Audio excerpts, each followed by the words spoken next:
নমস্কার, হেসেল রোজগারে আপনাদের স্বাগত। এই গরমে শরীর মন ঠান্ডা করতে আজ বানাবো শশার শুক্তো। এটা পুরো নিরামিষ একটা পদ। খুব কম উপকরণ ও খুব সহজে এই রান্নাটা করা যায়। এটা খেতে অত্যন্ত সুস্বাদু। চলুন দেখে নেওয়া যাক।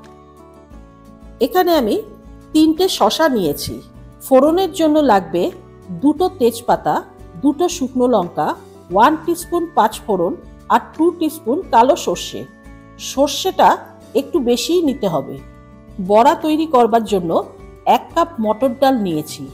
ডালটা ভালো করে ধুয়ে 3-4 ঘন্টা ভিজিয়ে রাখতে হবে, তারপর বেটে নিতে হবে। ডালটা বাটা হয়ে গেছে। ওতে 1 ইঞ্চি আদা গ্রেট করে দেব। তারপর ওর মধ্যে 2 টিস্পুন চিনি, হাফ টিস্পুন হলুদ, স্বাদ মতন নুন দেব। চিনিটা একটু বেশিই দিতে হবে, কেননা বড়াটা একটু মিষ্টি মিষ্টি হলে ভালো লাগে।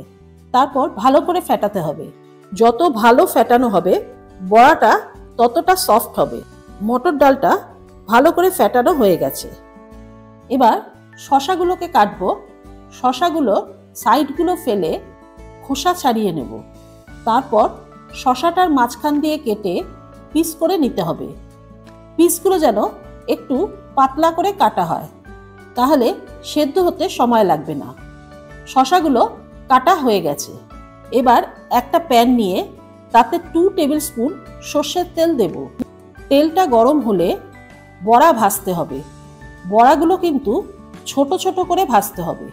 যে কোনো শুক্তো বা ঘন্টে বড়া দিলে ছোট ছোট করে দিলেই দেখতে ভালো লাগে, খেতেও ভালো লাগে। বড়াগুলো ভাজা হয়ে গেছে। এবার বড়াগুলো তুলে আলাদা রাখবো। 2 টিস্পুন যে কালো সর্ষেটা নিয়েছিলাম সেটা হামাল দিস্তায় একটু থেতো করে নিতে হবে। বড়া ভাজার পর যে তেলটা রয়েছে তার মধ্যেই তেজপাতা, শুকনো লঙ্কা, পাঁচফোড়ন দিয়ে একটু নাড়িয়ে ওর মধ্যে থেতো করে রাখা সর্ষেটা দিয়ে দিতে হবে। তারপর 1 মিনিট ভাজার পর ওর মধ্যে 1.5 ইঞ্চি আদা গ্রেট করে রেখেছি সেটা দিয়ে দেব। আদাটা দিয়ে ভালো করে কষাতে হবে। কিছুক্ষণ কষিয়ে ওর মধ্যে কেটে রাখা শশাটা দিয়ে দেব। শশাটা দিয়ে ভালো করে ভাজতে হবে। শুক্তো তো আমরা অনেক রকমভাবেই খেয়ে থাকি, কিন্তু শশা দিয়ে খেয়ে দেখবেন, দারুণ লাগে। কিছুক্ষণ ভাজার পর এর মধ্যে নুন দিয়ে দিতে হবে। নুন দিয়েও কিছুক্ষণ নাড়াবো। নুন দেওয়ার ফলে শশা দিয়ে জল ছাড়বে। জলটা যাতে ভালো করে বেরোয় আর শশাটা যাতে ওই জলেই সেদ্ধ হয়, সেই জন্য ঢেকে দিলাম। শশাটা সেদ্ধ হতে থাক। এর মধ্যে একটা বাটিতে 2 টিস্পুন ময়দা নেব। তারপর 1 কাপের মতন দুধ নেব।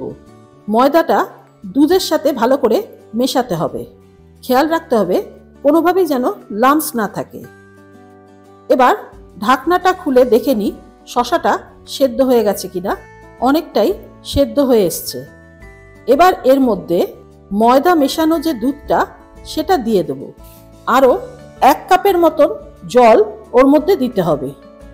তারপর ভালো করে মিশিয়ে দিতে হবে। আবার ঢাকনা দিয়ে দেব। শশাটা যেটুকু বাকি আছে সেদ্ধ হতে সেটা সিদ্ধ হয়ে যাবে। এবার দেখে নিই শশাটা সেদ্ধ হয়ে গেছে কিনা। পুরোপুরি সেদ্ধ হয়ে গেছে। এবার ভেজে রাখা যে বড়াটা আছে সেটা দিয়ে দেব। বড়াটা ওর সাথে মিশিয়ে দিতে হবে। তারপর এর মধ্যে স্বাদ অনুপাতে একটু চিনি দিতে হবে। শুক্তো কিন্তু একটু হালকা হালকা মিষ্টি হয়, সেই বুঝেই মিষ্টিটা দেবেন। তারপর এর মধ্যে 1 টিস্পুন ঘি দিতে হবে। ঘি দিয়ে কিছুক্ষণ ফুটিয়ে গ্যাসটা বন্ধ করে দেব। আমাদের শশার শুক্তো তৈরি। যেহেতু শুক্তো, এটা গরম ভাতের সাথেই পরিবেশন করবেন। শুক্তোটা কিন্তু পুরো শুকাবেন না, একটু ঝোল রাখবেন। এই গরমে গরম ভাত দিয়ে শুক্তোটা খেলে আপনার অমৃতর মতন লাগবে। আর এই শুক্তোটা কিন্তু খুবই উপকারী একটা খাবার। খুব সহজেই এটা তৈরি করা যায়।